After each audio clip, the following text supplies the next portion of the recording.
And so what did they call it? So what was the controversy? I don't know. Oh. What do you got, Karen? I was wondering if you could update us on any of the statuses of your Well, Jared Wilson will be out. Brendan Schooler will be out. Harold and Landry and Kairos Tonga will be questionable.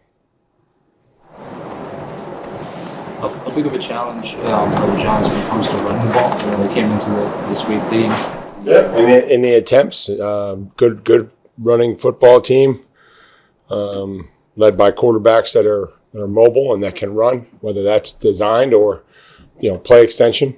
So I think it's just a testament to them and the way that they're calling the game and the fact that they're in games that are one possession games where they have the lead and they're able to run the football. If they're averaging, I think, 35 carries in those last 3 games. And that's a lot of carries. So they've got good backs and they've got multiple scheme. They do it from under center, they do it from the gun, or they do it from the pistol.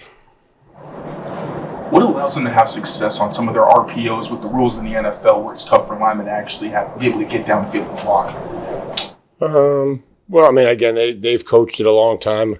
Usually when you have a puller and combination block, that those time up well enough for the quarterback to make a decision and throw it. You can bring the tackle around, and by the time you throw it, he's not downfield. And, I think just once you commit to doing that you get good at the timing of it. And, before it used to be like, don't be overly aggressive, but I, see that up. And they're aggressive in their combinations. They're aggressive blocking. And they haven't had too much trouble with getting called for that. Mike, I know we've asked about the uncertainty of facing an interim head coach and defensive play caller, but how much, if at all, do you go into the psychology of a guy like Kafka who clearly wants the job and understands, there's almost not nothing to lose, but is willing to go to trick plays as recently as we saw last week? I think we'll have to be ready for anything that they could possibly do. It's flea flickers, reverses, fake punts, and we have to be sound in all areas, and then we'll have to defend, be prepared and, try to handle anything that they could do. They're going to try to win the football game. They're going to try to coach their team to however they feel like is best for them and put the players in the position to succeed. So, whether that's running inside zone or quarterback throwback and whatever it may be, we'll have to be ready for it. Is this no naps vest a early Christmas gift for you, Mike?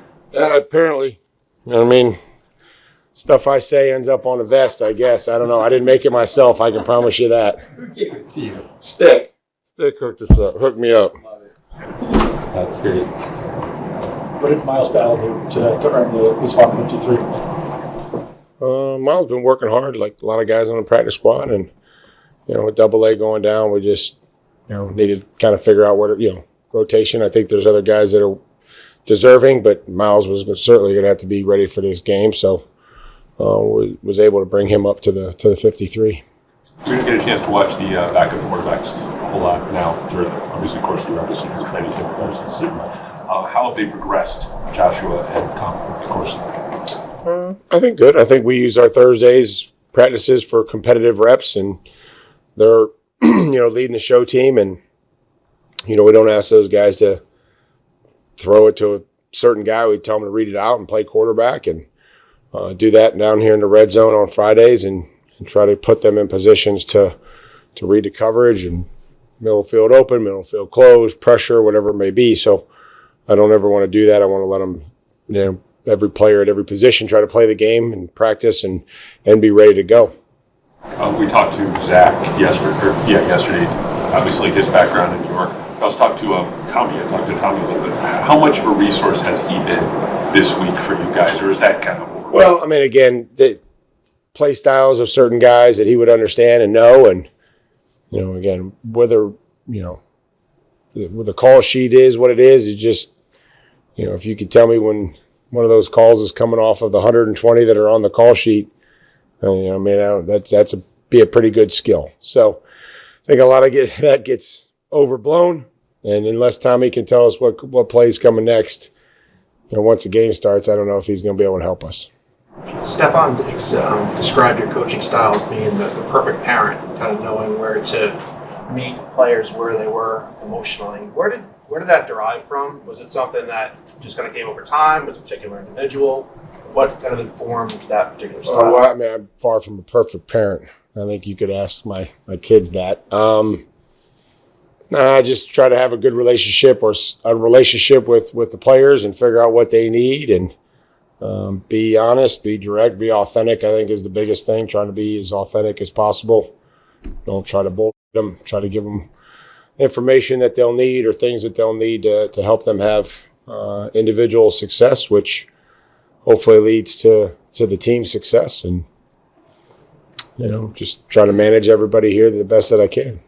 The team was quick to pick up Greg Reynolds. Just what do you think about him? He's played. He's got value on fourth down, special teams, and figured that, if we need him, that he's played on Sundays, and he was always liked his play demeanor and how hard he plays and his ability to play on special teams. Favorite Monday Night Football memories over the years? I had 2 touchdowns and a sack on the last Monday night game on ABC. That's not bad. With Brendan out this week, I'm assuming that's going to be multiple guys filling in for him. Is that kind of a puzzle to figure that out? Yeah, I mean, we'll have to have, Gunners will have to work, and, Miles will get a shot, and Dell will get a shot out there, and everybody else, and Woodsy, and, it's hard to replace a guy that had that much success on special teams, but, those other guys have stepped up and helped us as well, and, it'll be a group effort, and, how critical that gunner's position is out there on when we punt. Speak a bit about the 2nd and 7 Foundation and why literacy is such an important cause for you. Yeah, I mean, I think that's something that's really grown over the years. Started it when we got out of college, and the first year that we only had enough money to buy 7 second-grade classrooms, books, and it's grown to where we're writing our own children's book series and great staff to be able to spread the message and allow, promote literacy. It's been something that, we always enjoyed doing. It was something easy to kind of get into the schools and talk to kids, and, we have to, no matter what you do, you're going to have to be able to not only read, but also comprehend what you're reading. And I think that was the biggest thing that I learned is being able to understand what it was that you just read, whether that's a playbook, whether that's a manual or whatever that is. Those are things that are important.